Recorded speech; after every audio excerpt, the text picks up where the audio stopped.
Before we start the show, here's a quote from our host, Chanda Smith-Baker, about our next chosen guest, Dr. Scott Hagan, who worked with city leaders and representatives of George Floyd's family to offer the North Central University as a space for the Minneapolis memorial service for Floyd.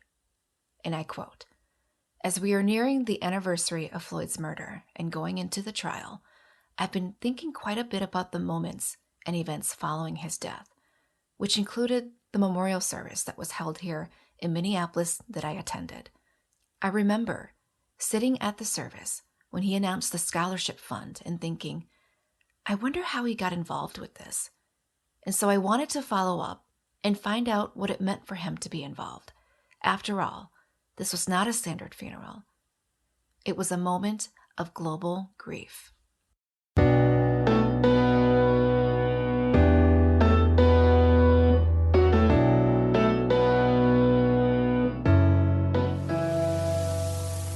So again, thank you for joining. Very, very honored, very blessed to jump into all the unfinished business that we're all called and assigned to right now. We're in that either the courageous middle or the compromised middle. I don't know what all we're in right now, but if we don't keep talking, then it really is hopeless. So yeah. Can you give us just a little bit of insight on your background and maybe even your approach? Like, how did you arrive where you are right now? First of all, I kind of have to contextualize all of my behaviors with my upbringing. So I moved 27 times by the time I was 16. Grew up in complete chaos, lived in a car, lived on people's couches. My dad was committing crimes in our house. I love my dad. He died many, many years ago. He had a great kind of a reconciling at the last year of his life with his family and with God. So I'm at peace with my dad, but growing up, it was just pure chaos against my mother and against, I found out I had siblings I didn't know existed from and then we moved 27 times. So I went to a different school every year, K through 8th grade. So I never was on the same playground. Every September was new. So a lot of people look at that and they ask me, hey, how'd you become a college president? I really feel like God gave me a tremendous head start in childhood. And they go, oh, what, money, education? I said, no, chaos. Chaos is where the competency all flows from. Because when you're on a different playground every September, K through 8th grade, and everything is strange all the time, you either learn to fight or you learn to get along, make friends, and step into spaces that are completely new and different. And you got to learn how to navigate that. So I think all the people skills, all the empathy, Chanda, comes out of the chaos. Now, it doesn't always end up that way. I had a powerful experience with the Lord in my life that I have filtered my life through that. And instead of all this floating space debris of these experiences that I can't reconcile, like, man, why'd that happen? Why'd that happen? Why'd that happen? I was able to form a narrative about my life. And once I had a narrative that I could connect, the anger kind of went away when I was 18. And I just began to leverage all of those experiences toward something redemptive and good in my life. And so everything up until the Floyd funeral really is born out of all the chaos of childhood, which gives you an ability to feel what I call a disquiet in your heart. You can feel something is at work, something important is next to you, something unfinished, unrealized. And that noticing skill, I think, is all born out of that early madness of life. So went to college, was into basketball big time, played at a small school, had a great time. I'm the all-time leading scorer record holder at my college. It'll never be broken because the college is now closed. So my records are safe. But found a wonderful girl when I was 19 and got married when I was 19. We barely knew each other. And so I broke all the rules, but it was the greatest stability of my life was driving away from my wedding. I had some new Tupperware and some new sheets, and things were stable.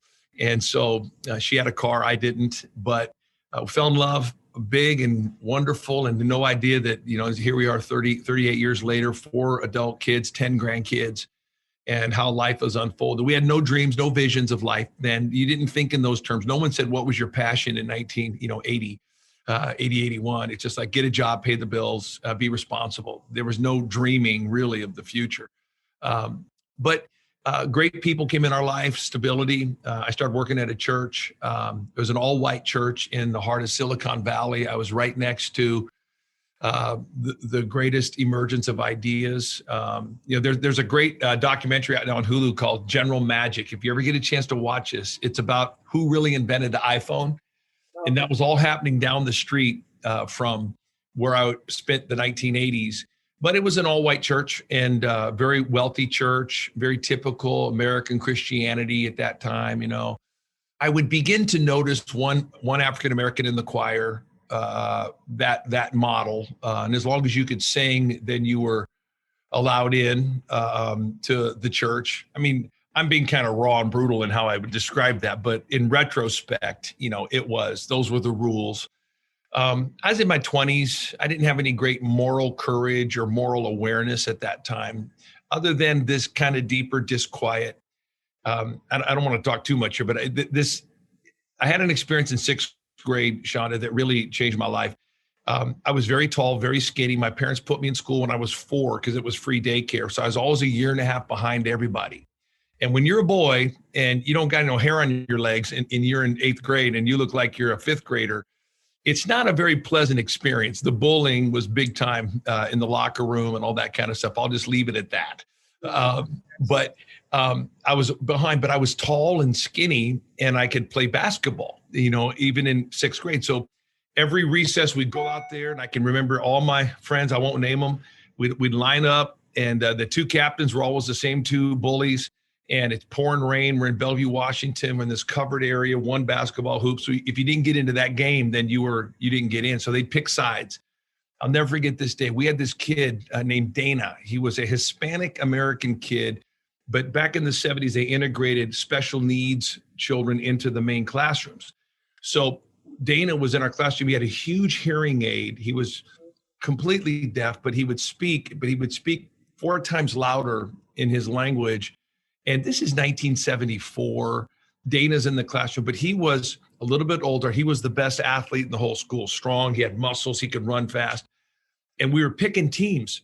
And I was skinny young guy, but I was the tallest. And so I remember it got down to, there's 2 spots left. Me, a kid named Tommy Armis, who was about 4 foot nothing, who couldn't dribble. I love you, Tommy. You're on my Facebook now. But he knows he couldn't dribble. And me, and I was already picked. And it was down to Tommy and Dana. And we're talking not even on the same planet as far as that. Well, the guy picked Tommy. And I'm just a kid. And I'll never forget, Dana turned away and walked out of that covered area. He let out a groan that was the most haunting, guttural frustration. I will never forget it. Now, I'm in 6th grade. I really should have been in 5th grade. I had no moral strength, but I'll never forget that sound of that kid making that noise and just turning away, walking into the rain. And I was looking at it. No one cared. No one gave a rip in 6th grade. But that noise, I really think in that moment, God was calling me or showing me something that would be important for my whole life. Now, I know that sounds self-righteous. I'm not self-righteous in this, but I think something happened. I've never forgot that. And when usually I tell a story, it makes me emotional, talk about that kid, but that happened. And I think that framed kind of something my whole life of being able to feel, I don't know why my family, we were, when I say out of money, we were out of money.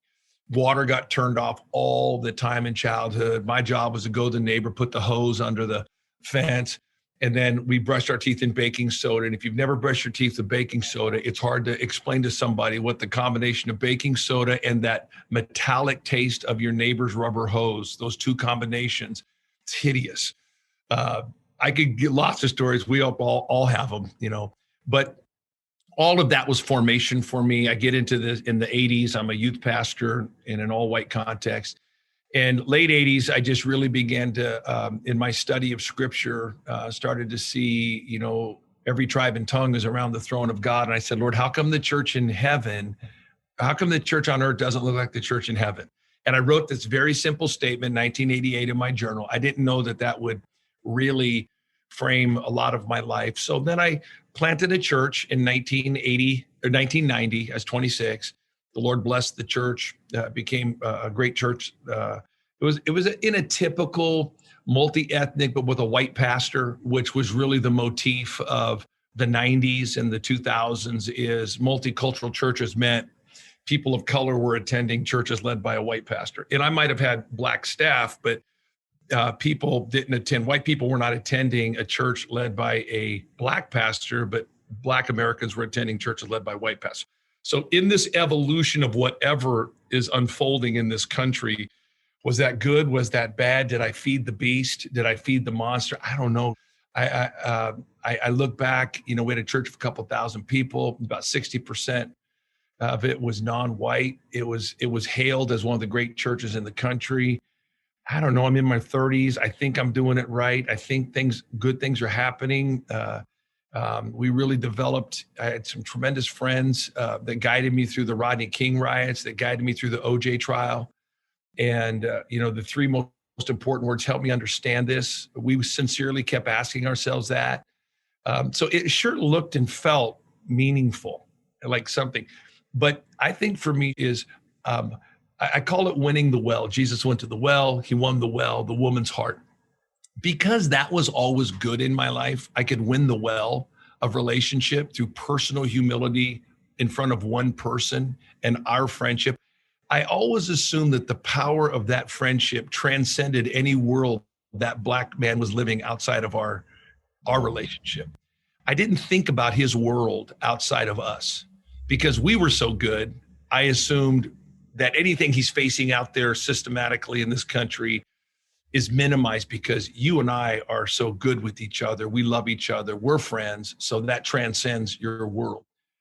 What's happened, I think, in the last few years of my life is realizing the deep flaw of that mindset for me personally, that just because you and I are good, we're having this cool thing between us, doesn't mean it's good for your life, because the world outside of us, we're having coffee at Starbucks, we're at church, we're doing our thing, we're having fun, we're going to the Sacramento Kings games, we're going to 49er games. You and I are good. I was assuming that was so big, so wonderful that it mitigated all of the outside world. I've come to shift in my thinking completely and really reconcile that flawed approach. We still got to win the well and be loving to the person that we meet. But the broader issues swallow that up. And it's the greater reality of Black America than the reality of you and me hanging out at church or at coffee, if that makes sense. Yeah, it does. I think engaging in the systemic world, the non-Christian systemic racism world, for me has been the shift in my life. Okay, so do you really think it's the non-Christian systemic world? No, I don't. Okay, so so can you rephrase that or add context? So I would say it's the you and me as Christians, our world. When I say you and me, I'm a Christian, you're a Christian. So I say the Christian world, I'm not talking about the church world, other church, the church, my denomination. I mean, beyond you and me as Christians and this wonderful joy we have when we hang out and eat and fellowship and friendship, the world outside that, practiced by Christians, practiced by churches, practiced by denominations, is broken deeply. And so thank you for clarifying that. That's where I'm coming from on that. Let's go back to Dana for a minute, because there was so much goodness in what you just shared. And what I thought about with the example of Dana and that sort of guttural response in a moment of isolation, minimization, racism, whatever you want to throw into that, I think that we're confronted more often than we pay attention to of people that are in spaces with us that aren't picked, that aren't selected, that are being reduced? Because I think sometimes when we think about racism and eradicating it, we think about it in big picture. But there's everyday Danas in a lot of spaces. So the conflict that we just talked about between my one-on-one with my own personal epiphany that, hey, this ain't solving anything, just you and me here. I got to engage in a much larger world and use my voice, the scepter of influence. You know, how do I do this?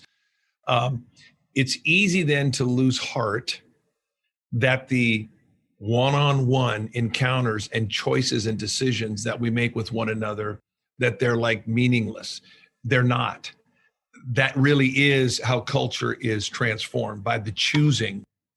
So you got this weird thing, you got this massive ocean you're trying to deal with a tablespoon, but you're also sitting at this well of Samaria with this person that's a Samaritan. I'm a Jew. We're not supposed to have dealings with each other, but we are. We still have to be great in that space right there, one-to-one. I often thought, why did these 10 sixth grade boys in Bellevue, Washington in 1974, these are not sophisticated, developed minds. These aren't people who've come with deep decisions for separation. Why was it so easy and inherent and instinctual to not see the pain, or not to create inclusion with Dana? Why was that so simple to say, I picked Tommy, kid walks away, groans, and everybody's laughing and enjoying and playing hoop, and nobody's even glancing at the experience of this person? I think it's our nature that we're born with, for one. And I think it's nothing is being modeled to those children by their parents. There's no conversations. There's nothing being spoken of. The awareness is not being passed on by a father and a mother to a son and a daughter in that house in the earliest stages of life. And that's why that was so easily done in 74. I don't know if I have a simple answer to that. That's a great question. No one's ever asked me that question. Well, do you think it's different now? Yes and no. The conversations are happening, but they're from a basis of a baseline of animosity and threat. So I think children are being taught early on by parental reaction to feel the threat of something, not the presence of something unrealized and good, but the presence of something that is threatening and jeopardizing. So let's be cautious and reserved toward one another. I call it the spirit of that withdrawn folded arm. Like, hey, I don't know where you're coming from. I got to vet you before I got to see if you're domesticated before I let you in the house. And it's brutal, but I don't know our way out of this thing other than this, and crying out to God and forming legitimate conversations and staying personally humble to blind spots. I'm 58. I'm seeing things in my life. I ask God all the time, man, have I fed the beast in this? Am I feeding the beast, or am I involved in any kind of solution here? Because it feels like we've taken a huge step backwards, or maybe at the molecular level, it's metastasized and we can finally eradicate it from the body because we can feel the lump, we can feel the tumor. It's gone from molecular to that other stage, and we're closer to death, but we could be closer to healing. I don't know. That's interesting. So I have two trains of thought. One is, for some communities, that metastasized state has been long drawn out, and for others, they're just feeling the lump. Yeah. And maybe when we're talking about a collective body, it makes sense because we need collective healing, perhaps. But so that was one train of thought. And then I was listening to you and thinking, I wonder what it's like to be a white guy right now. Yeah. Not just a white guy, but a white guy who has perceived himself as part of the hope, who suddenly feels completely on the outside of that hope. Someone who thought they were on the inside of the story, but is feeling on the outside of that story now. I think even with the Floyd funeral, and maybe we'll get into how that whole thing came to us, but I knew in that moment that it would bring, every leader, every organization, we all want people to notice us. We're all trying to get noticed. We're on Instagram, we're PR and stuff. That's why we're trying to figure out creative ways. How can we get the word out about us? And I think the shift in the country has gone from, I want to be noticed to, I'm being examined. And it's a completely different posture to be examined as opposed to being noticed. So when we hosted the Floyd funeral, this moment, which we'll go into in a second, brought an examination of my life, an examination of the university at a level that took us out of control. Because, all the chaos of my life, I've been able to, I probably have pretty high emotional intelligence. I think in terms of not how I'm interpreting you, but how am I being interpreted? Yeah. I have to be aware of my behavior. It's not about how, hey man, I'm self-aware, man. I can read the room. I can interpret you. No, we have to say, how am I being interpreted? And that's what matters most. And that's I think the highest level of leadership intellect and emotional intelligence is to really care deeply about how I'm being interpreted, not how I'm interpreting. That's part of the examination process. So that examination process broader across the world. And I think, the night before the funeral, I was over here at the Residence Inn, and Reverend Sharpton and Reverend Toon, who was his assistant, myself, and I think there's one other person, Reverend Takoy Porter. We're sitting there, the Residence Inn opened up the hotel for us and for the meeting because the city shut down. And I'm sitting there talking with a little lobby table, and right behind Reverend Sharpton, Reverend Toon's head is this 75-inch television. And there's 1 million people marching down the Champs-Élysées in Paris for George Floyd. Then they split screen. There's 1 million people outside Buckingham Palace on behalf of George Floyd.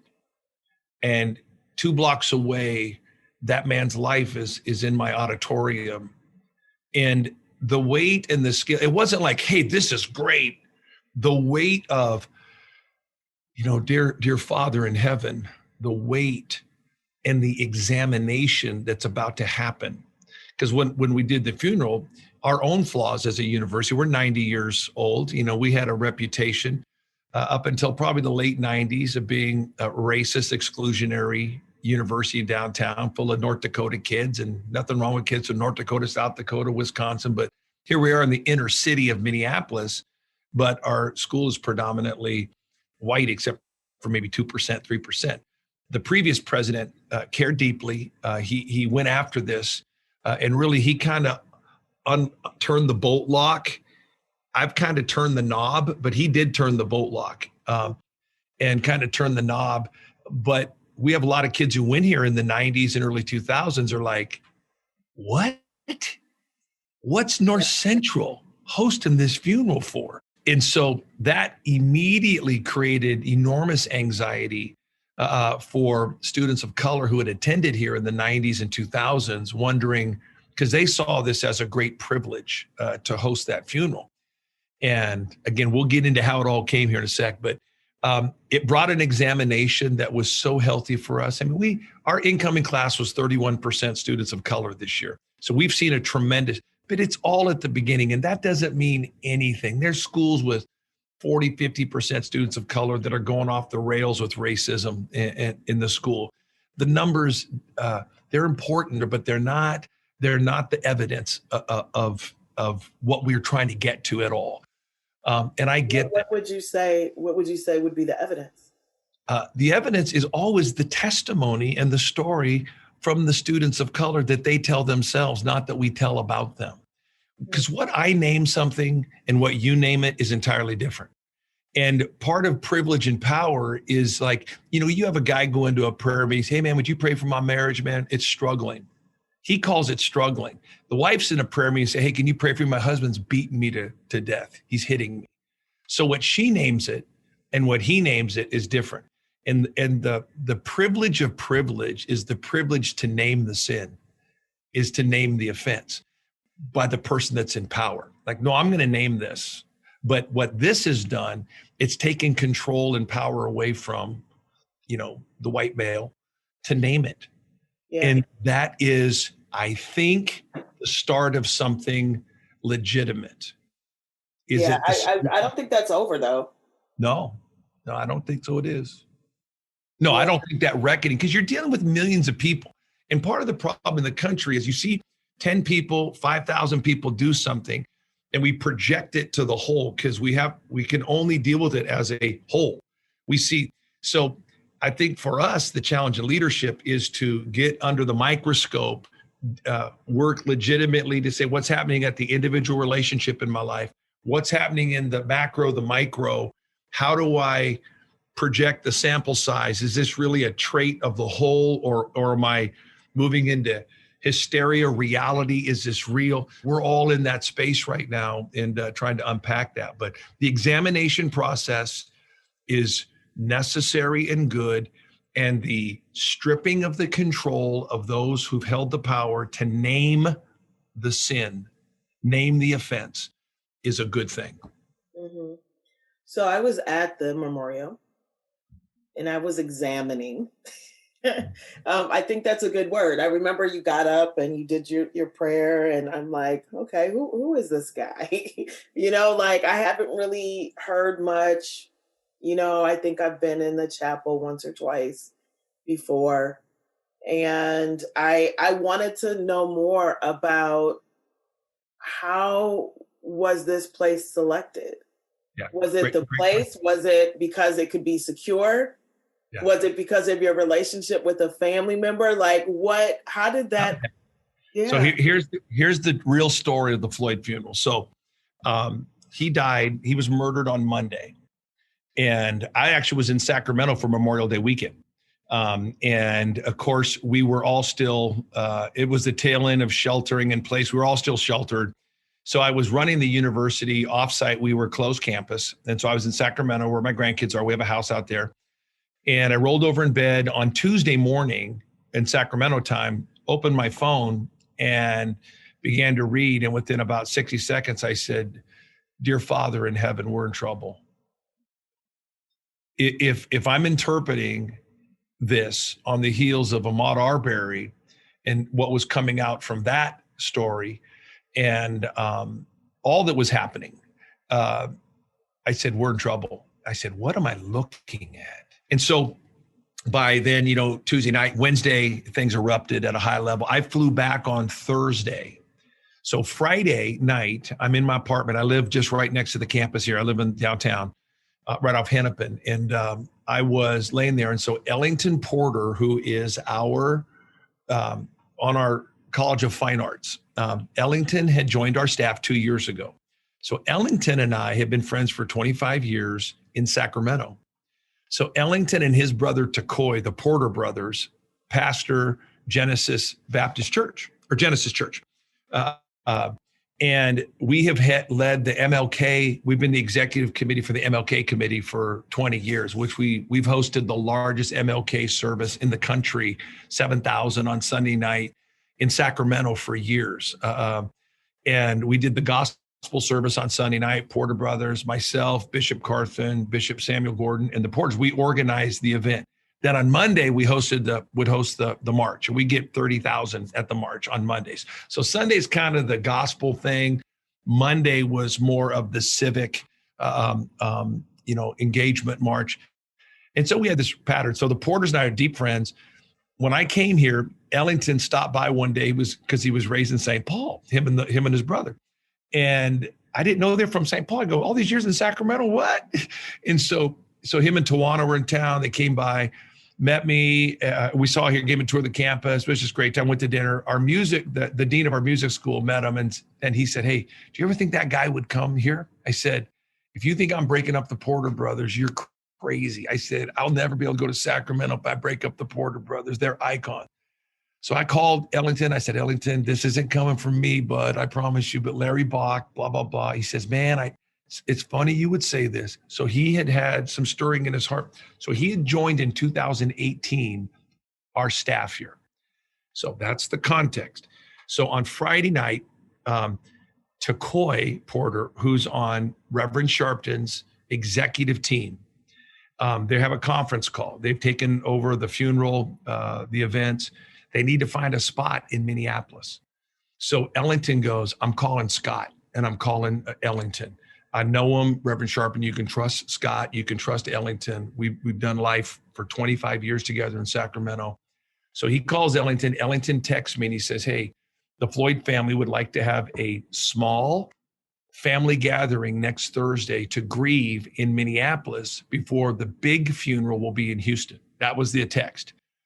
So I sat there, and honestly, I'm not a fool. I know the political theater that's going on around my world. And you're sitting there as a gatekeeper at certain moments in your life. I'm by myself in my apartment because Karen stayed in Sacramento with the grandkids that week. I was just kind of coming back to monitor things. And I go, okay, what's on the other side of my thumb here? Do I say N-O? Do I say Y-E-S? And it comes down to one syllable in one moment. You're by yourself and you go, what is on the other side of this thing? So I had two competing thoughts. The first thing I thought was create a table of healing. Your city's burning.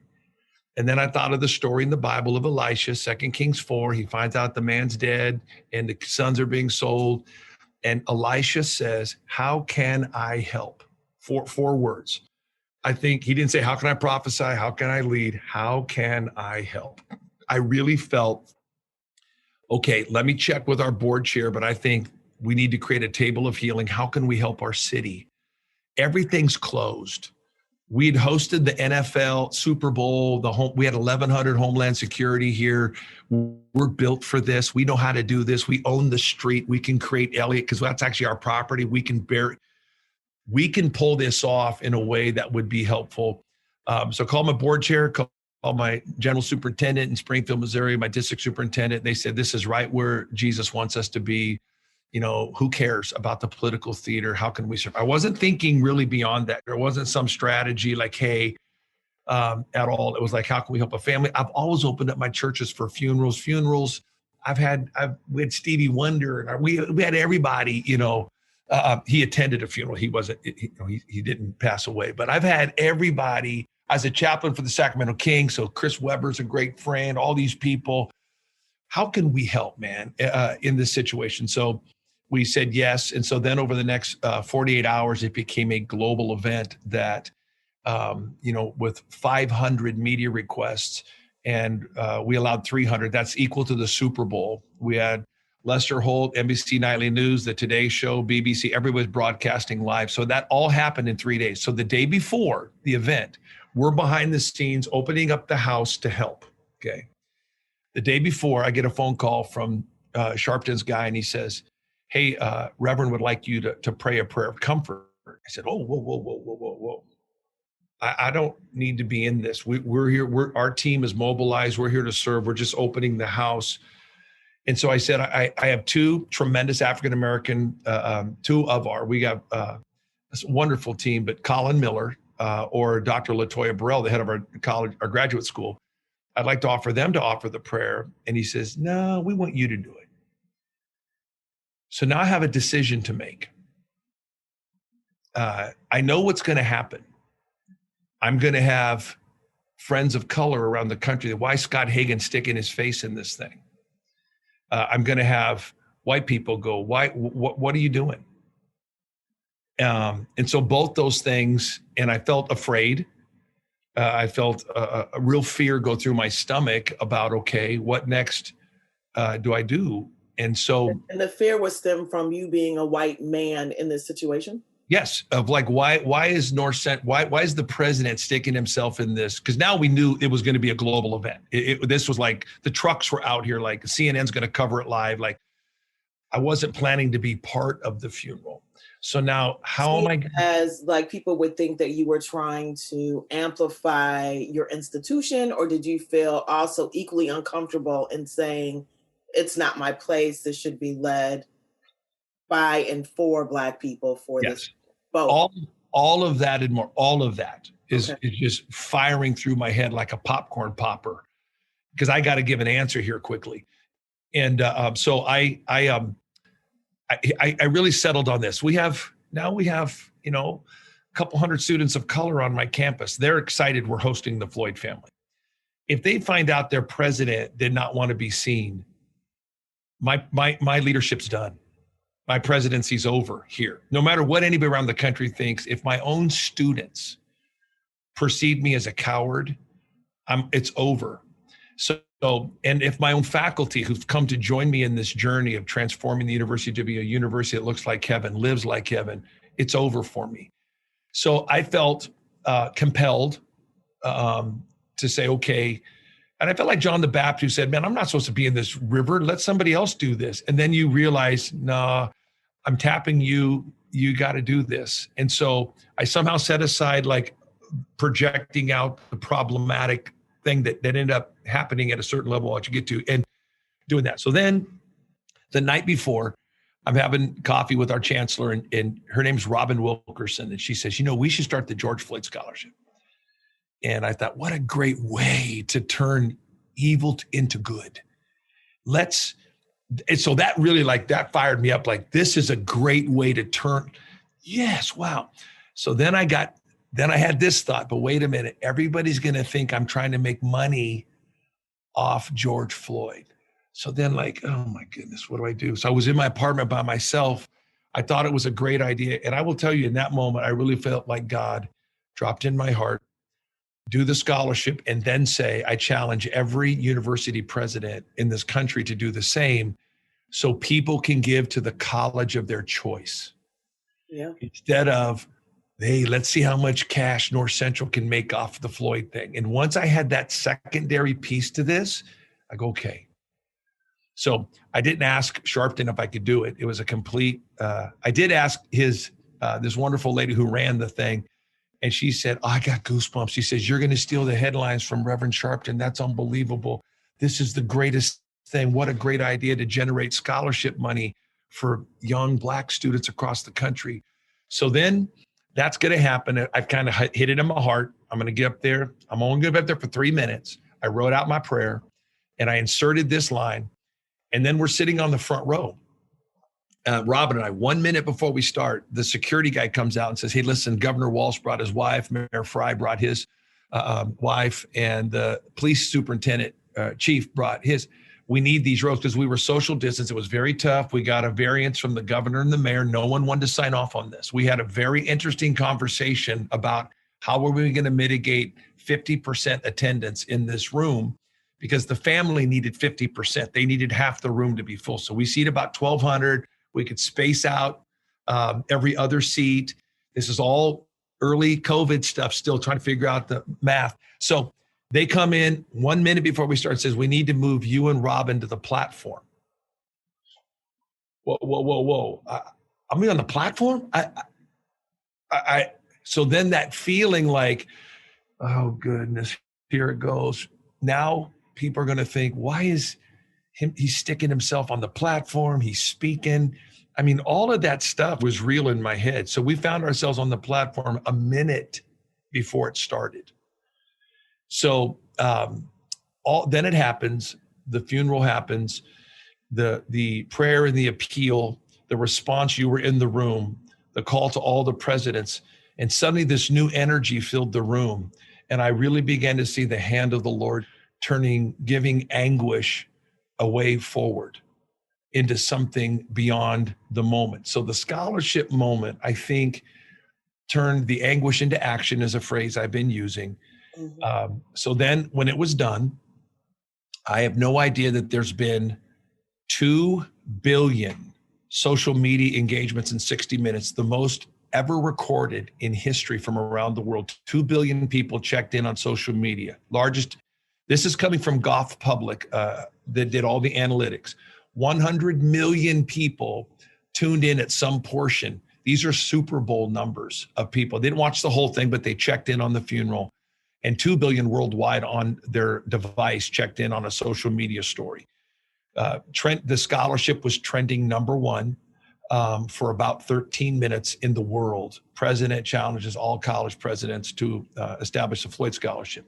I step off the platform, and the guy from Golf Public says, "Hey, Lester Holt wants you on in 45 minutes. The Today Show wants you on. D.L. Hughley just called. He wants you on.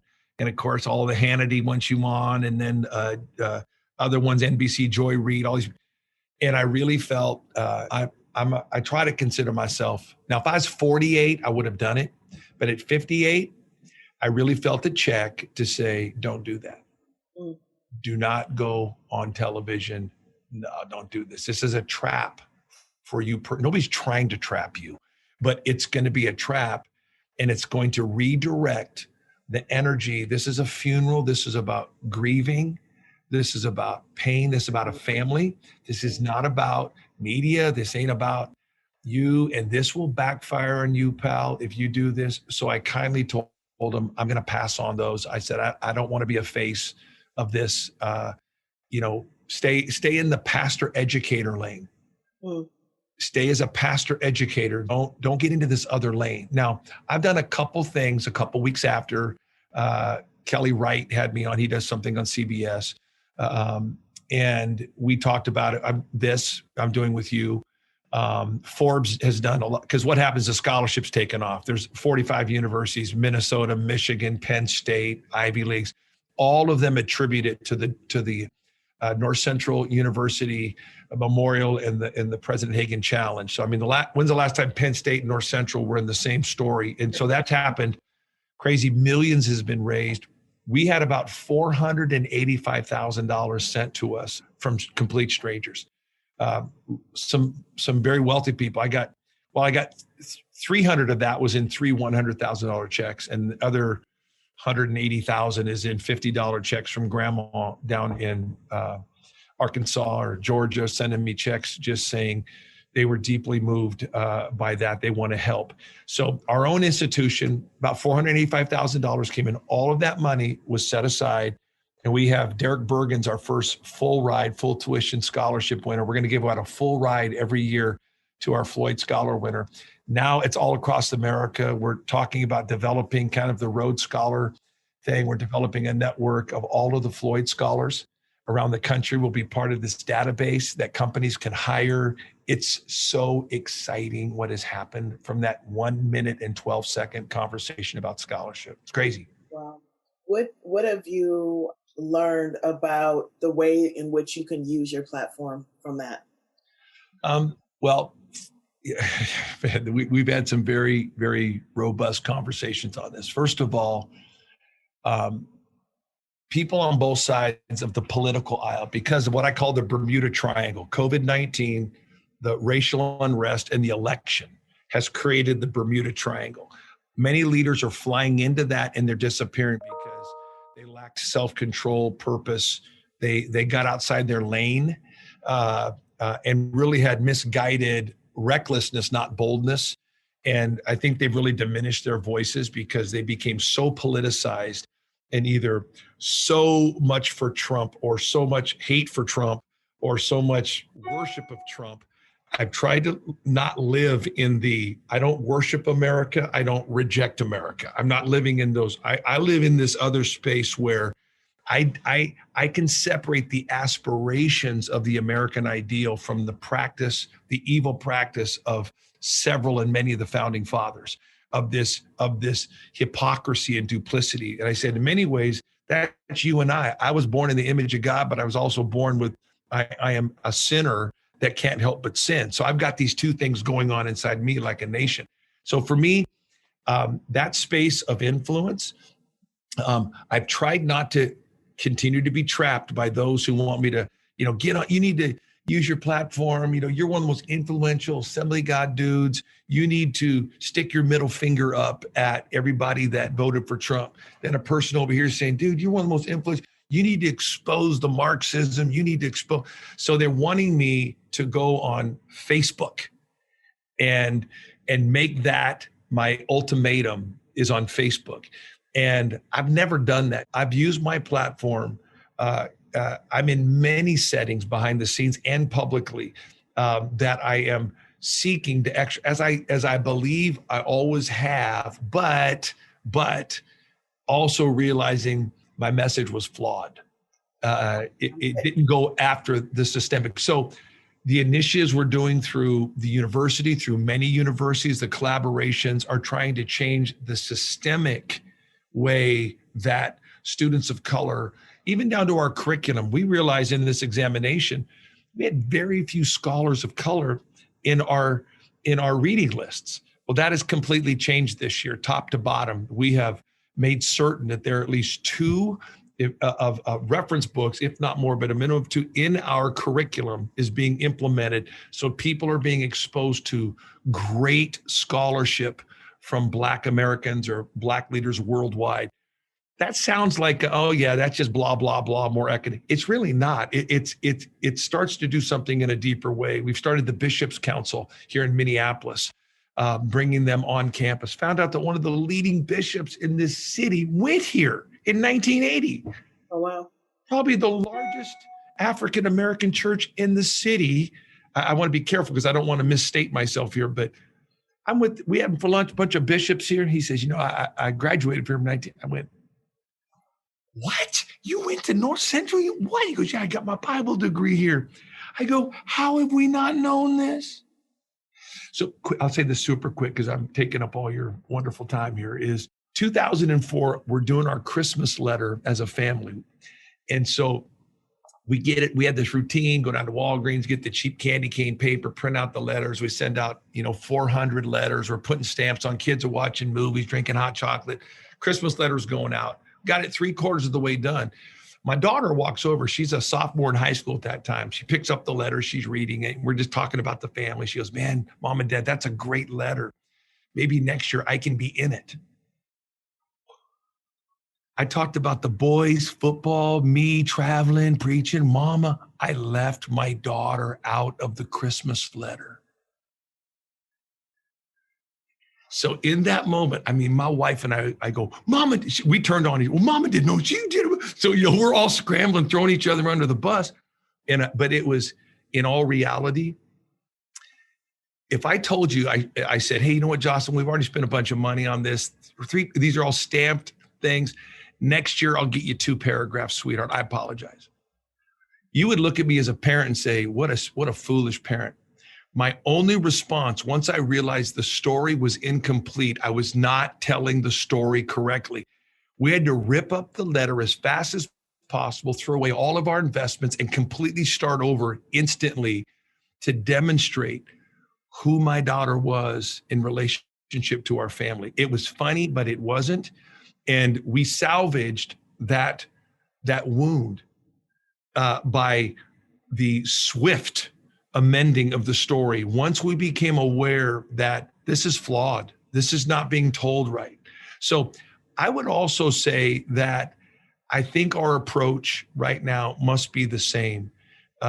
Anytime we find out we're not telling this story accurately about injustice, police brutality.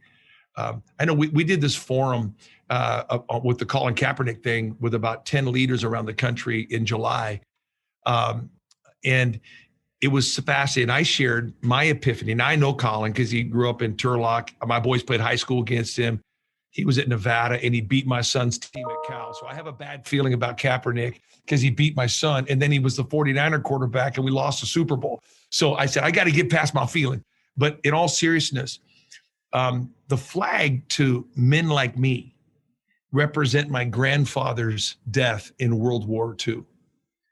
So I can't disassociate that. It's always to do with foreign wars to me. The flag never represented police to me, but that's to me. That's my perspective. To Colin Kaepernick, that flag represented authority and the police to him, and the brutality and the disparity represented something different. That flag triggered that. So where the collision has been is how do I disassociate my honor of my grandpa standing up for that flag? I'm thinking about my grandpa, where Colin is thinking about his brother that died at the hands of a police officer. So this is the massive collision of paradigms. And without humility, it's hopeless. So I was released from my anxiety about the national anthem and kneeling when I really felt I had this epiphany in this understanding that the flag to me represents, but the flag doesn't represent that to this person. And that's legitimate. That's legitimate. They're not dissing my grandfather's death in World War II. So that whole conversation. And that America has not been the same for every community, right? Aside from the flag, the experience is dramatically different, right? Yep. That the narrative, the history, the contributions, the assets have been left out of the story. Yep. And we're at a point where I think we're reckoning, and many are saying we're no longer going to accept that as a truth. It's time to turn the page, because it can't just be the lies on television. It's the lies that we're doing and the way in which we're complicit in that, right? Whether or not it's our schools, our school system, African American history, is an elective versus embedded. Like, there's all these things, right? I'm with you 1,000%. The metaphor I use is this. Imagine you have a house. The father is a little league coach, and they win the championship, and he's coach of the year for his son. And they're going to have a banquet for him. But the daughter's invited that he's molesting. So he's molesting his daughter, but he's coaching his son's team. And the daughter has to participate in this dinner where the father's being hailed as this great coach of the year, when behind the scenes, that's the same man that's molesting me. Imagine the psychological conflict in that setting. So if America's a house, if America is a place, if America's a father, whatever metaphor we want to use, I think white people are reckoning the vast discrepancy of experience that the cities, when I speak in Christian conferences or leadership conferences in mixed settings, I share that, white people, we really don't give a rat's behind about another white person's plight. That's our privilege. The gift and the prophecy of the Black church to the white church, if we want to organize it that way, which I hate organizing it that way, but is the deep concern of the Black community to them, where a white person, a poor person in the Appalachians, somebody does something, I don't care. And I go, why is that? That's my privilege. I don't have to care, because I can always live as an individual. I don't have to live as a community. So that misunderstanding is not a lack of enlightenment. It's a rebuke to the white church for their absence of empathy, because their privilege has never had to create, like, we care about the inner cities in the sense, like, I drive around them on my way to a game or on my way to a shopping event in my life. But the Black community, church, LeBron James, whatever, cares deeply about the Black community in the inner city, where white people in general don't have any empathy for white people that are poor. But that's part of they've owned the narrative, and they have not had to live with in a collective sense of unity. I don't know. I'm not even saying this right, but yeah, I get the point though. But what do you think? As we wrap and what do you see as the role of faith leaders in a moment such as this? Yeah, we've got to dig into sound biblical doctrine, which has the solution. Not some Rubik's Cube doctrine that we have mixed into this binary political patriotic. I tell people patriotism is kind of the new circumcision. You got to become patriotic to be a Christian. Well, in some ways, I do believe there's a discrepancy between justice and biblical justice. It has all the elements, but there is a better way biblically, theologically. We just don't have the guts or the power to speak it and practice it and transfer it into the hearts. I think the church has an enormous space and place. Like when we hosted the Floyd funeral, that was the church creating chaos. The mayor, I know him well. He they're looking like, what do we do? The governor, what do we do? So North Central stepped into this space and brought civility, meaning, and some order and a space for this insanity to unfold in a way that was purposeful. The church can serve in those spaces and create peace and civility. We can't mask it like that's the solution, but at least it gives us the space to find each other. Jacob and Esau, man, twins, same mother, two empires. He's afraid of his brother. Genesis, I think 32. He wants to get through him, not to him, gives him a bunch of gifts to soften his heart so he could get by him without the retribution, because Jacob had built his wealth by manipulating people. And now the day of reckoning on this desert road happens. And they meet each other. They fall in each other's arms. God deals with Jacob. He's crying. And they fall in each other's arms. And then Jacob says, who are these people?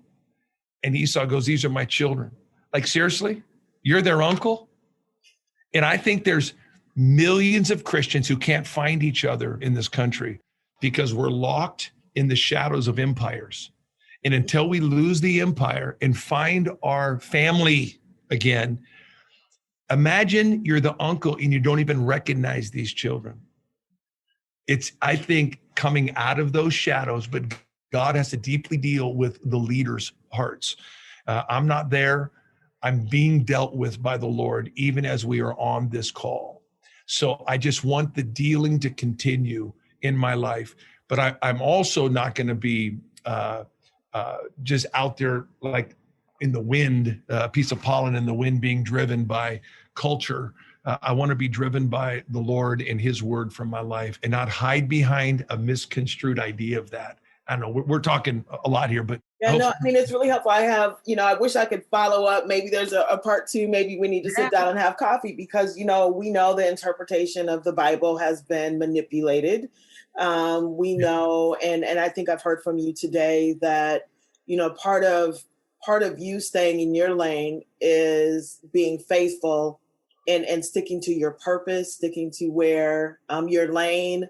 I thought that was extremely helpful. I think the story behind the memorial, I often think of your prayer and then Rev talking about the knee has been on the neck of Black Americans for years. And I think symbolically, and him saying that just was a moment in that memorial service. It was, a privilege to be in that space with that family during that time. I remember the commotion when you kind of went up on stage. I was sitting not far from there. And even some of the criticism and attacks that our mayor has gotten for kneeling and crying and how we can politicize grief, however it shows up in one's body, to delegitimize that, I think is unfortunate.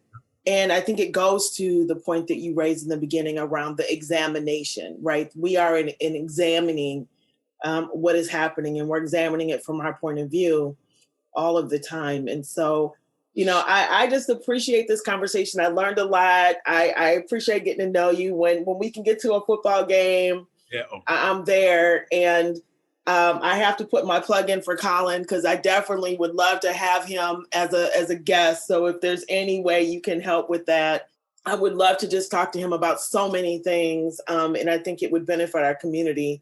Absolutely. I look forward to our paths crossing. And I got some season tickets to the Vikings game. So we'll have to, when we go back and play, get you to a Vikings game this year. They're great seats. So sounds good to me. Enjoy your next event that you've got going. I appreciate your time. I look forward to connecting. That's Dr. Scott Hagan, our host, Chanda Smith-Baker. You can follow Chanda on Twitter or Instagram at Chanda S. Baker. This is Sue Pak Kienitz from the Minneapolis Foundation. Thank you for listening to Conversations with Chanda.